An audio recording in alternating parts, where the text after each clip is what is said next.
Good afternoon, May 16th up here at the Shuswap Community Teaching Garden. My name is Melanie, I'm with the Food Action Society, and I'm going to take you on a quick tour to see how the garden is growing and ways that you can help if you wanted to. Today we've got some water going on some of our different crops. We do have potatoes coming up in these garden boxes. Still some work to do here. Need to get rid of some of the weeds. I need to get another big piece of cardboard to go in this area here. Move that new raised bed that thanks to Ari who built that, and then that's going to get filled with some of the debris at the base before we start putting any of the topsoil, which we have, if you remember over here, we were down to 2 bags from 3. The grass was mowed last week, but we're already well on our way to being able to get a second mowing. We have a new volunteer named Daryl who has come, and he's been doing some fixing, which is so great. This was actually sort of falling into the ground, and he's given it feet. So now it's all leveled up, and we'll be able to plant that again. We'll probably do some potatoes in there this year. And he also fixed this hand washing sink, which looks so great because it was collapsing before. So thank you so much for doing that. The irises are starting to bloom. Some of the grasses are definitely coming up as well, and we need some pruning still on the lavender. Lovage, that's this plant, the big bushy one here. It is a perennial herb, very reminiscent of celery, like a very strong celery, but a little bit goes a long way, but very popular in the past and still, because it's delicious, in soups and stews, and even just a couple sprigs in a dressing is amazing. Been using different kinds of mulches. I found some of this dried grass, and so just using that. This is a teaching garden. It's a learning garden. We try and use what we have.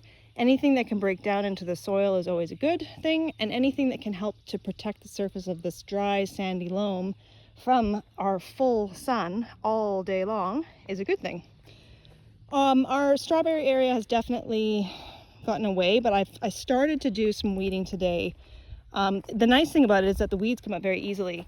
Now you can see we have a lot of this bindweed, and this is definitely something that we want to get rid of. This thing will just grow and choke out plants, and once it starts setting seeds, it grows like 1 million seeds, and that's why, as you can see, we have so much of it.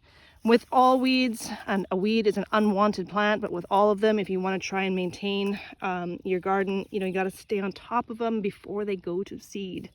Quack grass too needs to come out. Now I've just actually been putting a lot of the weeds right in the center, laying them down on themselves, exposing the roots so that they can dry out. I don't know yet. I might leave it and see how much it mulches down. Depends on what you like. Some people like a really tidy garden, and whereas I do, I also am so aware of how much we need to keep something on top of this soil.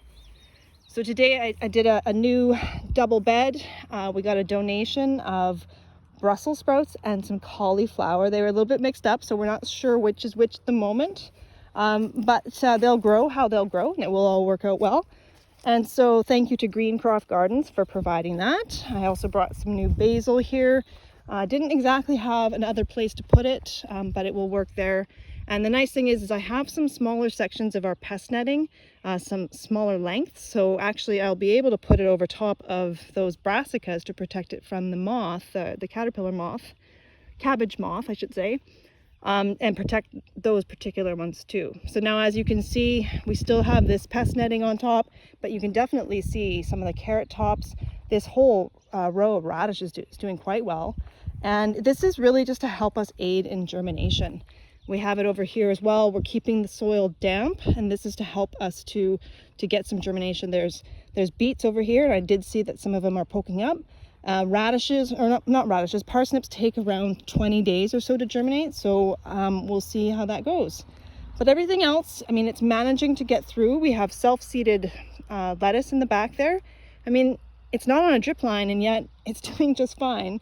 So we're going to leave it, and we'll harvest it. And, we'll harvest bigger amounts right from the center first, and then leave everything on the drip row longer. Some of our overwintered spinach is actually going to start wanting to go to flower soon. So if you do want spinach, please come up and get some. The peas are climbing. I just did some very baby seedlings of Swiss chard today, so we'll see how those fare. Got some onions interplanted with our broccoli, which is not very happy at the moment. So thanks to the Shuswap community for assisted living, they've come up and they've done some weeding. And you know, it is June or mid-May and the weeds are fast and furious. So we're just making our way along. These are now growing very nicely. These were topped off very generously with the Reimer soil, and now they've got the, you know, one predominantly the hay, and this one here is a new cutting of our fall rye, which is a really nice then green manure, you would call it, a mulch to protect the soil. And it will be really interesting to see what the difference might be, you know, living nitrogen breaking down into the soil versus sort of dry carbon. Let's see what happens. And so that was these rows here. You know, it's like having a big haircut. So again, thanks to Daryl for doing that. We're gonna keep, you can see all this red lettuce actually coming up. So this is all self-seeded lettuce in amongst, I think that's called prickly lettuce, actually, the one that's a little bit taller. And this whole section is really getting overtaken too. So, you know, should anybody have some time and feel like they could do a couple of rows, that always can feel really satisfactory when you come up, you just get a bucket or not, and just do a few rows. If, you know, if that takes 20 minutes, that's great. And then, you know, head on down to the beach, because of course we are on the way to Canoe Beach. More weeds.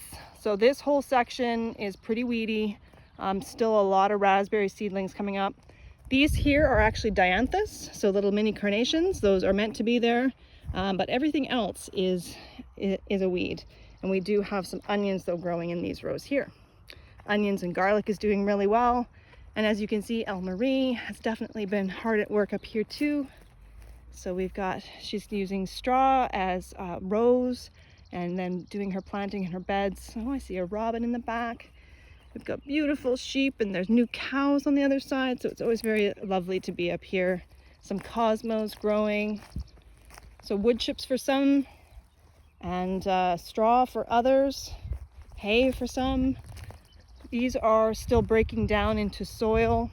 If you do come up and you want to do some weeding, the weeds can go into that center bay of our 3-bay system. This last bay actually had been sitting a long time, so you know it's pretty dug down now, but still technically, well, I don't think we need really to add a lot of soil anywhere anymore. So definitely keeping on top of the weeds. This fall rye we'll chop it next before it goes to seed. There is some peas in amongst those rows there. Beautiful cabbages coming along. We'll see. We'll just let the lettuce keep going. Why not?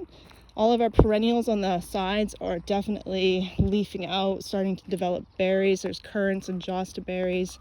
There's going to be bee balm and lilies.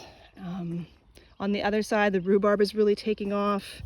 There's chives and horseradish. We do have, it's not doing so well. We've been kind of trying to pull it out, honestly.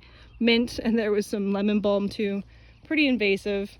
And it would be really nice to get in here and try helping out the few strawberries that are growing. But the ones that are here, they are blossoming, so there will be some strawberries this year.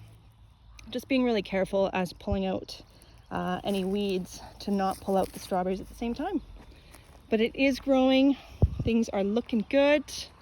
We still need to work on this herb spiral, but that will come.